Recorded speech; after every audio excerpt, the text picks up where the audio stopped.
Scientific information can only take us so far in some decision making. Take euthanasia. When does life begin? When does it end? Is it even an appropriate question to ask, when should it end? Let's take a look on Throwback Thursday at euthanasia, which has a dark history and is treated differently in different cultures. Hello, I'm Alan Bonner, and welcome to At Issue. Modern medicine and healthcare means we're living longer than ever. Even cardiac arrest, cancer, and AIDS are no longer death sentences. Technology can keep a person alive even without the ability to breathe or eat or drink. So many of us end up caring for elderly loved ones for much longer than we thought, and for longer than the previous generation did.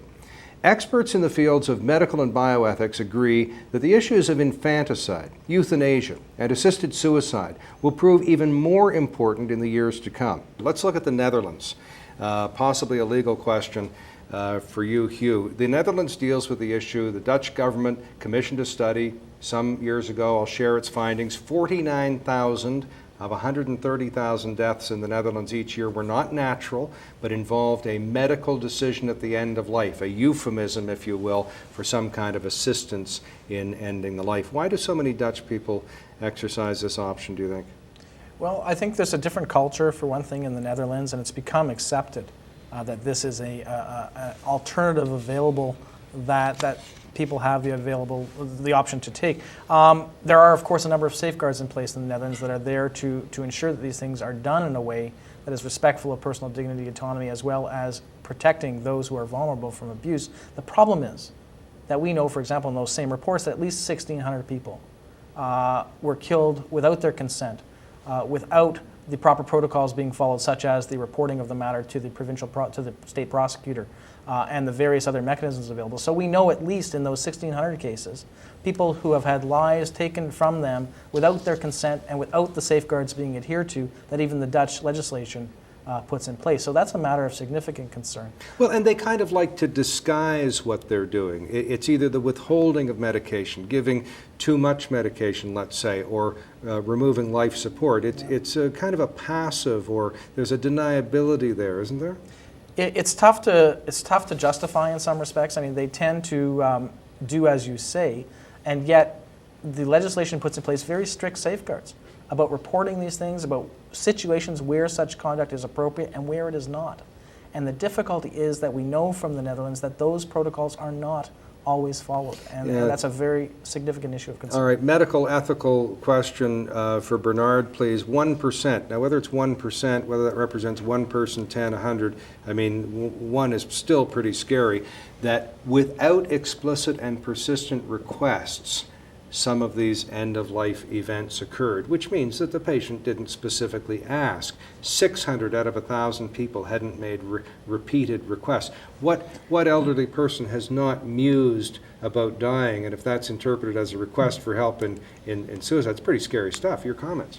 Well, this becomes a definitional issue. Clearly, if the protocol that has been developed in the Netherlands first by the courts actually is observed, then that would be euthanasia at the request of the individual. But if the patient, without expressing any preference, is in pain, then doctors can get into a regime of pain control that will become the cause of death. Now, whether that is euthanasia or whether that is routine medication is a definitional issue, and a lot of these expressions are perceived in the wider community. Hugh, who gets to decide how much pain is so much that euthanasia is an option? Is it the patient? Is it the family? Is it the physician? All of them? Really, it's society. We as a society need to make a choice as to whether or not we are going to go into the business of state-sanctioned killing, or whether or not we are going to ensure that means are available to provide support, care, pain relief, and the kind of measures that will enable people to live comfortably, to live happily, and to live their lives to the fullest extent possible, particularly when they come to the end and towards the end. Or, to turn your phrase back on you, state-sponsored extension of life to the point of intrusion and pain and difficulty with that patient. But we don't have that at all. I mean, as we go forward in this country. Suicide in this country has been legal since 1973. It's open for anybody to take their own life.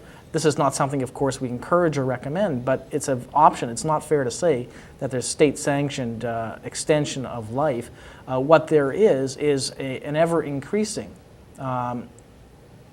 capability through our medical technologies to treat diseases, to address symptomology, to address new and evolving medical situations and conditions. And the challenge we face as a society is how to integrate those new developments in medical technology with our social construct of how we view people's lives as human beings and what we as a society are prepared to put forward through our healthcare system and our other supports to ensure that everybody in this country has the means to access good healthcare, has the means to access the supports necessary to ensure a quality life, and has the supports necessary to ensure a meaningful and proper natural death. Now, we have to get back to this legal and tough societal issue, and it was Robert Latimer, 2008. He was released on day parole after serving 7 years of a 10-year reduced sentence. He's a Saskatchewan farmer. He was accused and convicted of the murder of his 12-year-old daughter, Tracy, who suffered from a severe form of cerebral palsy, and I'm sure you folks are more familiar with this case than I am. As his family attended church one Sunday morning in October 1993, Robert put Tracy in his pickup truck, inserted a hose, and asphyxiated her to death with carbon monoxide from the exhaust.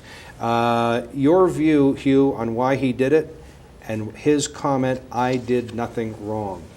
Well, he explained why he did it, and that was that his daughter, who had a dislocated hip, was going to require surgery in order to rectify that dislocated hip, and he had a phobia about needles and medical technologies, and he was quite concerned because she had been through previous surgeries that she was going to be going through yet another round of surgery, and so he took it into his own hands to basically prevent that occurrence and chose to end her life. She, of course, was also scheduled to go to a group home just a couple weeks after the date that she was killed, so there were supports available for her and means by which to assist her, both medically and emotionally, but again, he took it upon himself to take her, put her in the cab of his truck, and gas her to death. Your view? Well, I mean, it's a horrifying prospect. I mean, obviously, families should be given the utmost in support and abilities to care for their children. However, no parent has the right to take the life of their own child any more than any other person has the right to take the life of another person. Ruth, Robert Latimer's quote, "I did nothing wrong," correct?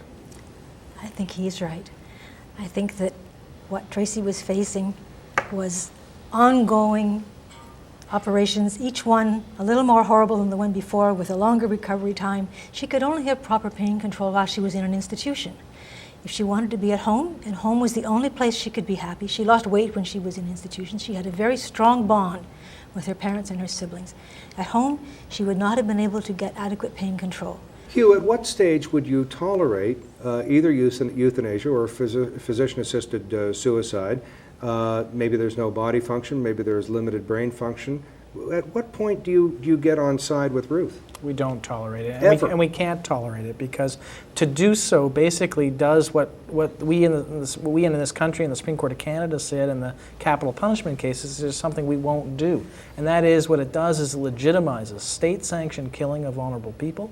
It basically dehumanizes those that we call upon to engage in the act of killing that other person, and by so doing, it dehumanizes each of us who condone and in essence facilitate and support that view. We can't go down that slippery slope. The abuses, the price is just too high. What we can do is ensure, number one, that we have appropriate medical care, treatment, and supports, and ensure that we understand and doctors understand the rules around what kind of care is appropriate and whether or not care and how care can be removed. I'm Alan Bonner. See you next time.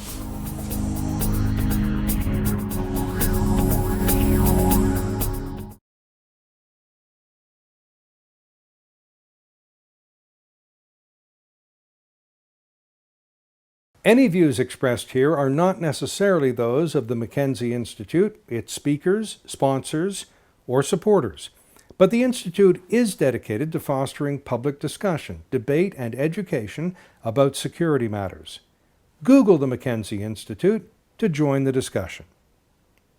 The Mackenzie Institute is grateful to its sponsors and supporters. Some of our short pods and long talks are a result of the support of Heathbridge Capital Management Limited, the National Post, and Dundurn Publishing.